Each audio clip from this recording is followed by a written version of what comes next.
ಸಸ್ಯಗಳಿಗೆ ಒಟ್ಟಾರೆ 17 ಪೋಷಕಾಂಶಗಳ ಅಗತ್ಯ ಇದೆ. ಇದನ್ನು ನಾವು 4 ರೀತಿಯಲ್ಲಿ ವಿಂಗಡಿಸ್ಬೋದು.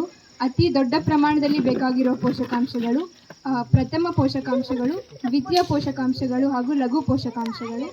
ಅತಿ ದೊಡ್ಡ ಪ್ರಮಾಣದಲ್ಲಿ ಯಾವ ಬೇಕಂತಂದರೆ ಜಲಜನಕ, ಆಮ್ಲಜನಕ ಹಾಗೂ ಇಂಗಾಲ.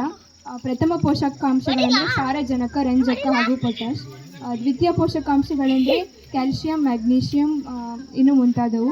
ಲಘು ಪೋಷಕಾಂಶ ಅಂದರೆ ಬೋರಾನ್, ಜಿಂಕ್, ಸತ್ತು ಆಗಿರ್ಬೋದು, ಇನ್ನು ಮುಂತಾದವುಗಳು ಬರ್ತವೆ. ಇಷ್ಟು ಪೋಷಕಾಂಶಗಳಲ್ಲಿ ನಾವು ಮುಖ್ಯವಾದ ಪೋಷಕಾಂಶಗಳ ಬಗ್ಗೆ ಇವತ್ತು ತಿಳಿಸ್ಕೊಡ್ತೀನಿ. ಫಸ್ಟು ಸಾರಜನಕ. ಸಾರಜನಕದ ಪ್ರಾಮುಖ್ಯತೆ ಏನೆಂದರೆ ಇದು ಗಿಡದ ಬೆಳವಣಿಗೆಗೆ ಸಹಕಾರಿಯಾಗುತ್ತೆ. ಆಮೇಲೆ ಪ್ರೋಟೀನ್ ಅಂಶವನ್ನು ಗಿಡದಲ್ಲಿ ಹೆಚ್ಚಿಸುತ್ತೆ ಅದು ಸಾರಜನಕ. ಇದರ ಕೊರತೆನಾದರೂ ಕಂಡು ಬಂದರೆ ಸಾರಜನಕದ್ದು ಅದರ ಗುಣಲಕ್ಷಣಗಳು ಹೇಗಿರುತ್ತೆ ಅಂದರೆ ಗಿಡ ತುಂಬ ನಿಧಾನವಾಗಿ ಬೆಳೆಯುತ್ತೆ. ಆಮೇಲೆ ಎಲೆಗಳೆಲ್ಲ ಹಳದಿ ಬಣ್ಣಕ್ಕೆ ಟರ್ನ್ ಆಗ್ತವೆ. ಇಲ್ಲಿ ಈ ಥರ ಹಳದಿ ಬಣ್ಣಕ್ಕೆ ಬದಲಾವಣೆ ಆಗ್ತವೆ ಎಲೆಗಳೆಲ್ಲ.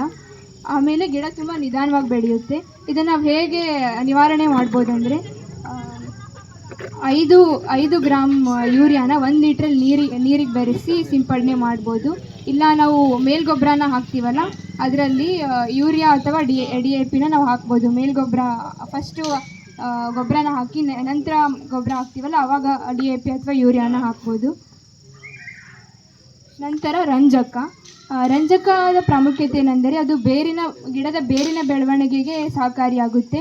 ಅದನ್ನು ಬಿಟ್ಟರೆ ಈಗ ಸೂರ್ಯಕಾಂತಿ ಆಗಿರ್ಬೋದು ಅಥವಾ ಎಣ್ಣೆ ಕಾಳುಗಳಲ್ಲಿ ಎಣ್ಣೆ ಅಂಶನ ಜಾಸ್ತಿ ಮಾಡುತ್ತೆ ರಂಜಕ.